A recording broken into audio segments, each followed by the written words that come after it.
오늘 말씀을 가지고 시대를 분간하고 옳은 것을 판단하라, 시대를 분간하고 옳은 것을 판단하라 라는 제목으로 함께 하나님 말씀 전하도록 하겠습니다. 오늘 말씀 조금 어려운 말씀입니다. 우선 그 단락을 나누면 49절에서 53절 그리고 56절까지 마지막 59절까지 이렇게 세 부분으로 나눠지고 있습니다. 첫 번째 부분에서는 분쟁이란 말이 나오죠. 그리고 두 번째 부분에서는 저희가 시대를 분간하라, 그리고 세 번째 마지막 부분에서는 옳은 것을 판단하라, 또 재판장, 이런 비유가 나오고 있습니다. 결론적으로 우리 가운데 복음을 주시고 또 그 생명으로 우리의 죄를 깨뜨리시고 또 깨져서라도 우리가 살 수 있는 길을 내어주시는 분, 우리가 영원한 그런 죄악으로 떨어지는 것이 아니라 하나님과 화해하여 우리를 구원하시는 예수 그리스도 자신에 대한 그 복음의 메시지가 됩니다. 자, 오늘 이 말씀을 가지고 저희가 시대를 분간하고 옳은 것들을 판단하여 저와 저희 주변에 있는 사람들을 살릴 수 있는 저희 모두가 될 수 있기를 소원합니다. 첫 번째, 오늘 말씀을 통해서 볼 것은 무엇이냐면 불을 던져 분쟁을 일으키는 복음이다. 불을 던져 분쟁을 일으키는 복음입니다. 49절 제가 다시 읽어드리겠습니다. 내가 불을 땅에 던지러 왔노니 이 불이 이미 붙었으면 내가 무엇을 원하리요. 자, 예수님께서는 평화의 왕이시죠. 그리고 우리를 사랑하시는 주님이시고 또 생명의 주체이십니다. 그런데 지금 불을 던지러 오셨다 이렇게 말씀하고 계시죠. 자, 51절 보면 또다시 한번 이렇게 명확하게 말씀하십니다. 내가 세상에 화평을 주려고 온 줄로 아느냐. 내가 너희에게 이르노니 아니라 도리어 분쟁하게 하려 함이로다. 자, 이상의 구절들을 보면 그 예수님의 말씀을 단어로만 보면 충격과 오해가 될 수 있습니다. 불을 던지러 오셨다, 붙었다, 그리고 화평이 아니라 분쟁이다 이렇게 말씀하고 계시죠. 자, 분쟁이라고 쓰인 이 말의 그 원어의 뜻을 찾아보니까 원래가 하나인 것을 깨트려서 둘로 나눠서 대적하게 한다 이런 뜻입니다. 원래가 하나인데 그것이 깨지는 것을 말하는 것이죠. 자, 그래서 오늘 예수님께서 이어서 설명하시는 지금 52절에서 53절을 보면 이러한 분쟁이 우리의 일상 가운데 어떻게 일어나는지를 말씀하십니다. 53절, 54절 제가 읽어드리겠습니다. 이후부터 한 집에 5사람이 있어 분쟁하되 셋이 둘과 둘이 셋과 하리니 아버지가 아들과 아들이 아버지와 어머니가 딸과 딸이 어머니와 시어머니가 며느리와 며느리가 시어머니와 분쟁하리라 하시니라. 즉 이상을 종합해서 보면 그러면 예수님께서는 불을 던지러 오셨고 던지셨습니다. 그 불은 이미 붙어 있고 그리고 또 실제로 그 원래 하나인 그 혈육의 관계까지도 지금 깨시고 또 서로 대적하게 하는 분쟁이 일어나고 있다 이렇게 지금 말씀하고 계십니다. 자, 오늘 본문을 우선 해석을 좀 해드리면 여기서 불은 예수님의 심판, 복음으로 떨어지는 예수님의 심판을 말씀하시는 것이고 불이 붙어 분쟁이 일어났다라고 하는 것은 악한 세대와 그리고 죄악을 심판하시는 데 있어서 필연적으로 진리와 거짓이 또 갈등하고 또 그 가운데 분열이 일어나고 싸움이 일어난다는 것을 말씀하고 계십니다. 자, 이것이 얼마나 심각한 것인지 지금 심지어 하나님께서 우리 인간의 타락 이전에 만들어 놓으셨던 그 정말 기본 중에 기본 되는 그 가정 안에서까지도 예외가 될 수 없다고 말씀하시죠. 믿는 자 가운데 믿지 않는 자들과 함께 있어서 그 처절한 갈등 그리고 믿음으로 살아내야 하는 저희들이 겪어나야 하는 어떠한 그런 견뎌야 되는 고난 이런 것들을 말씀하고 계십니다. 그 마태복음 10장에 보시면 예수님께서 같은 말씀을 지금 하시는데 그 10장 36절에는 이렇게 말씀하십니다. 사람의 원수가 자기 집안 식구니라. 어머니나 아버지를 나보다 더 사랑하는 자는 내게 합당하지 아니하고 아들이나 딸을 나보다 더 사랑하는 자도 내게 합당하지 아니하며 또 자기 십자가를 지고 나를 따르지 아니하는 자도 내게 합당하지 아니하리라. 나를 위하여 자기 목숨을 잃는 자는 얻으리라. 이렇게 말씀하고 계십니다. 초기 기독교 역사를 보면 많은 이런 핍박과 또 분쟁, 환란들이 있습니다. 그 중에 로마 시대, 그러니까 이 성경이 쓰여지고 곧 이어서 있었던 그 로마 시대 때 그 신자 중에 한 명이었던 그 조신 베드로라고 하는 사람이 있었는데 그 사도 베드로가 아닌 조신 베드로. 자, 이 사람이 그 당시에 그 황제였던 디오클레티아누스라고 하는 황제가 있었는데요. 그 사람 앞에서 절하고 또 공물을 드리라라고 하는 명령이 있었는데 그것을 거부하게 됩니다. 사람들은 그를 잡아가서 그의 옷을 찢었고요. 그리고 높은 곳에 달아 올린 후에 그 전신에 채찍을 가했습니다. 그리고 이제는 할 것이냐라고 했을 때 그가 변심하지 않았죠. 그래서 그때 어떻게 했냐면 식초에다가 소금을 녹여서 그것을 찢긴 몸에다가 뿌렸습니다. 이제는 하겠느냐 하니까 그렇게 또 안 했습니다. 그래서 그 밑에서 불을 지펴서 고문을 했다는 그런 기록을 봤습니다. 정말 신앙의 불꽃이 분쟁 가운데 문자 그대로 타올랐던 그런 현장이었습니다. 한국 초기 기독교 역사에도 이런 일들은 너무나 많이 있었습니다. 우리나라 그 초대교회 성도들이 어떻게 예수님을 믿었는가 보면 정말 분쟁, 이렇게 깨지는 것들이 얼마나 많았습니까? 그 당시 예수님을 믿고 신자가 됐다, 내가 그리스도를 따르는 신자이다라고 하는 것을 선뜻 가정에서 얘기하지 못하는 일이 참 많았습니다. 수백 년 동안의 조상신을 섬겼던 살아왔던 그 집안에서 어떻게 이것이, 이 그리스도를 믿는 것이 어떠한 분쟁이 되는 것인가, 어떠한 핍박이 있는 것을, 핍박을 받을지는 너무나 뻔했기 때문에 그랬던 것입니다. 많은 기록들을 보면 내용들을 종합하면 이런 것들이죠. 그 가정의 불안은 기본이고, 쫓겨나기도 하고 마을 주민들로부터 이렇게 지나가다가 돌파매질을 맞았다는 것도 기록도 있고, 또 아이들은 학교에 가니까 따돌림을 받았다. 또 공직자들은 부당한 이익을 처우를 받고 그 직장에서 해고되기도 했다. 이런 것들이 참 많이 있었습니다. 이런 이야기들은 뭐 수천 년 전 아니면 100년 전의 일만이 아니고 지금도 그런 것이죠. 지금도. 지난주 저희가 수요일 날 그 단기 선교 감사 예배를 드렸는데, 그리고 나서 좀 찾아봤습니다. 그 나라의 종교 분포를 보니까 불교가 한 60%, 그리고 민간 종교가 약 40%입니다. 그래서 지역적으로 많이 혼합되어 있고요. 기독교 인구는 2% 혹은 그 이하 이렇게 되어 있었습니다. 우리가 그 사회에서 1%로 살아간다 그러면 특별하게 느껴지시죠. 근데 우리가 종교적으로 1% 살아간다는 것은 정말 그것은 대단히 심각한 상태가 아니겠습니까? 정말로 우리가 100명을 만났는데 그 중에 나 외에는 거진다 예수님을 배척하거나 아니면은 조상신을 섬기거나 우상을 따르는 그런 사람들과 함께 살아가야 되는 것입니다. 내 가족 안에서도, 내가 살아가는 일터에서도 그런 것이죠. 어제 저희가 들었던 일본도 1%라고 말씀하셨는데 정말 얼마나 힘들겠습니까?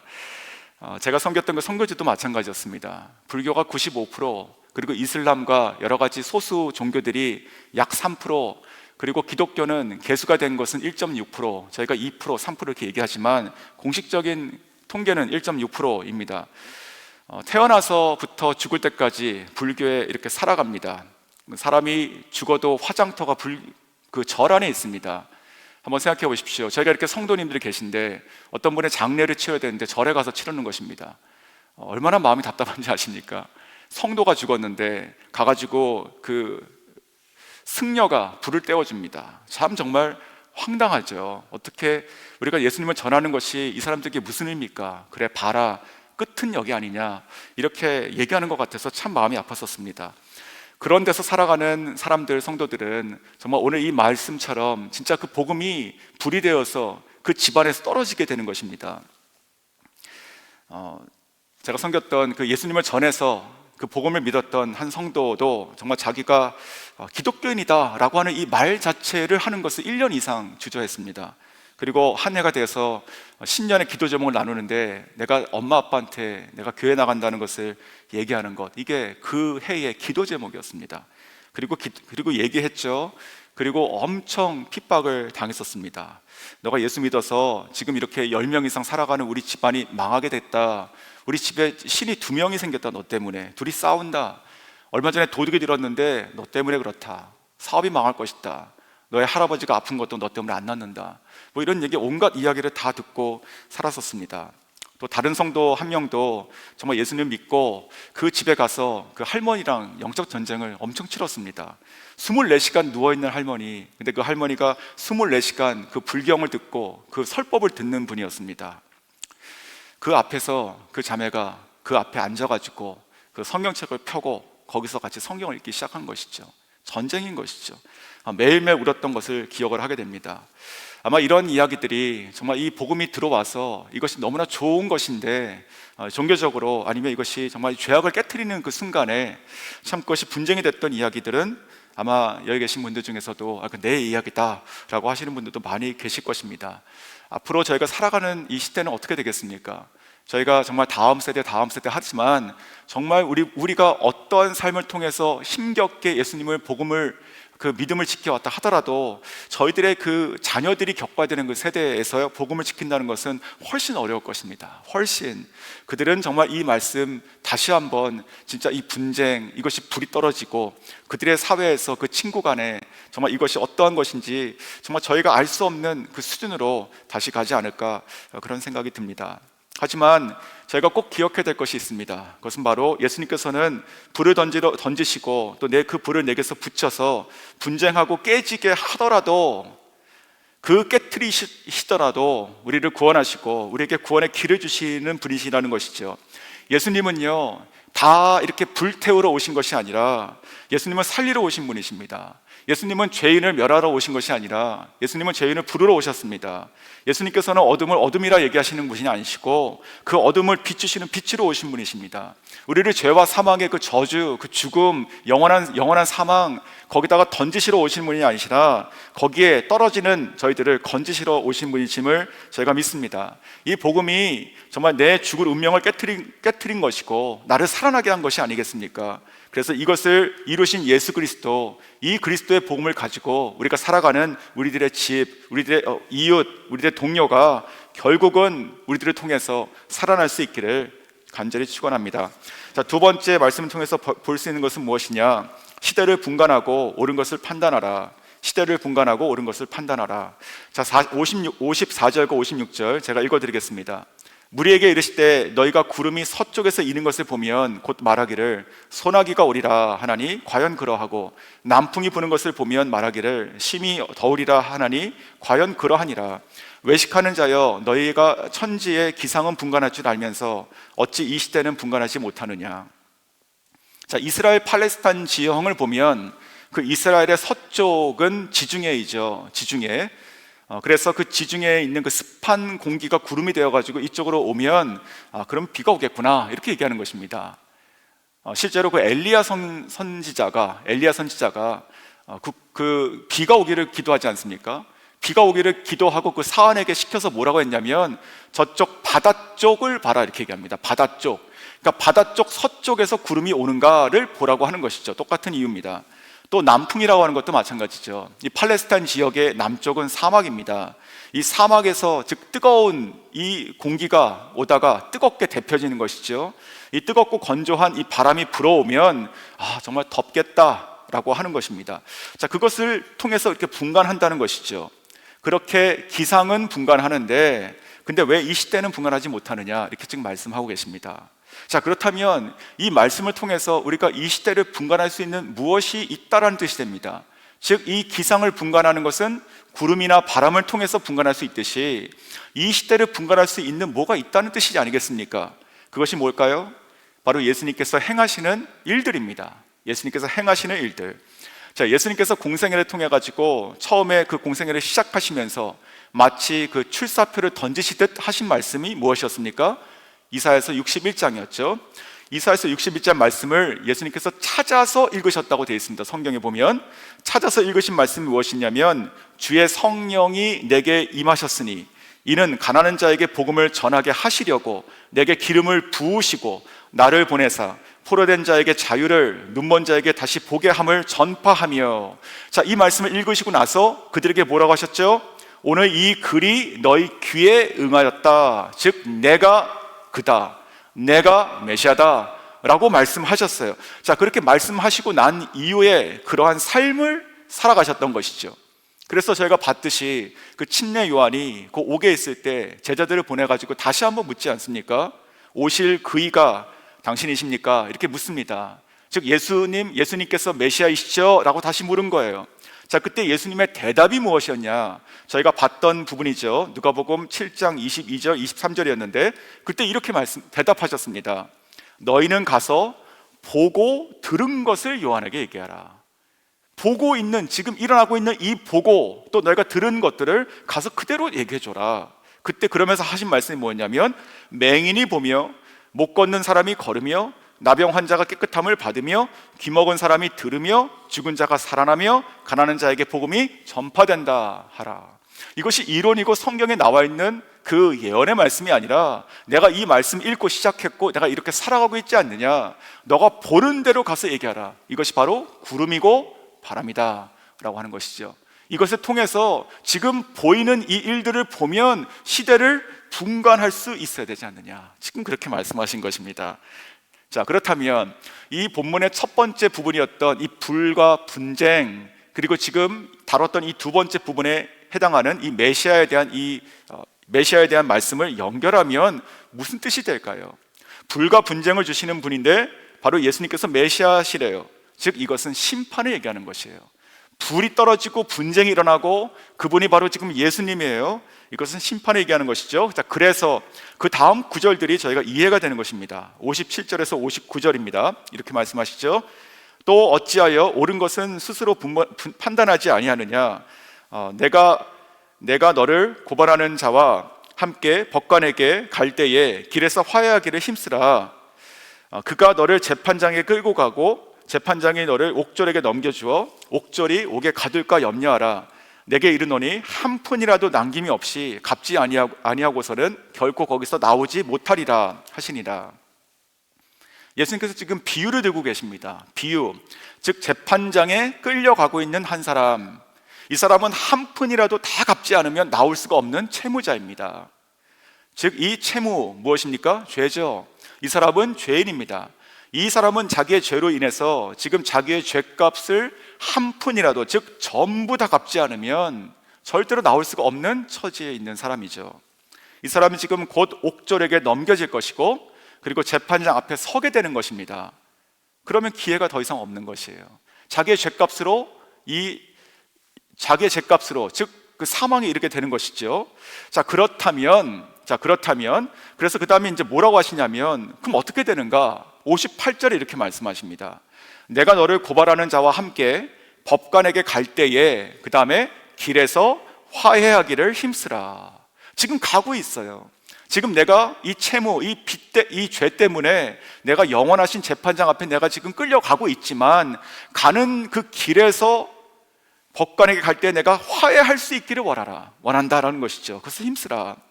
즉 재판관 앞에 서기 전에 아직 기회가 있을 때 화해하고 나올 수 있는 길이 있다. 이것이 바로 옳은 것이다. 이것을 판단해라. 지금 예수님께서 말씀하시고 화해할 수 있도록 지금 호소하고 초청하고 계신 것이죠.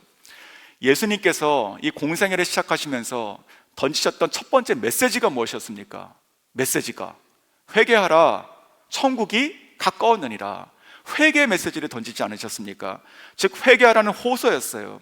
그것을 통해 가지고 살아나라고 하는, 살 수 있다는 그 초청을 하신 것이죠. 자, 모든 사람이 죄를 범하였음에 하나님의 영광에 이르지 못하였다. 복음 메시지죠. 그 죄의 삭은 사망이다. 우리의 처지고 운명입니다.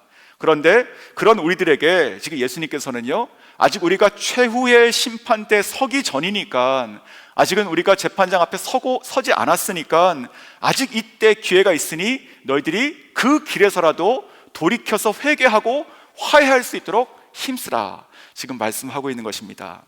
사랑하는 성도 여러분, 지금 이 말씀을 하고 계신 분이 누구십니까? 말씀을 하고 계신 분, 이분이 바로 예수님이시죠. 자, 이분이 이 말씀 하시면서 저희들에게 복음의 메시지를 오늘 이 본문에서 강렬하게 한 말씀 하십니다. 그것이 바로 50절입니다. 저희 50절 같이 읽으시겠습니다. 시작. 나는 받을 침례가 있으니 그것이 이루어지기까지 나의 답답함이 어떠하겠느냐. 아멘.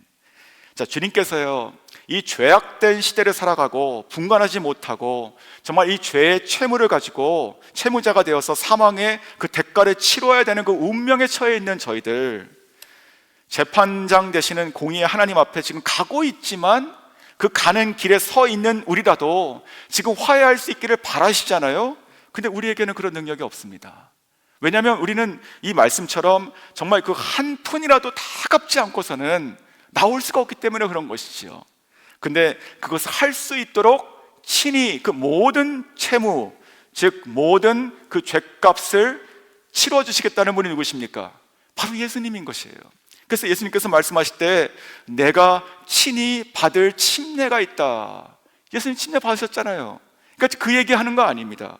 여기서 말하는 그 침례라고 하는 것은요, 앞으로 받게 되는 침례, 즉 완전히 잠겨버리는 그 죄의 값에 삭세, 완전히 잠겨버리게 되는 십자가의 고난, 그리고 죽음을 친히 감당하시겠다는 복음의 메시지가 되는 것이죠. 에베소서 2장 1절에 저희가 잘 아시는 말씀이죠.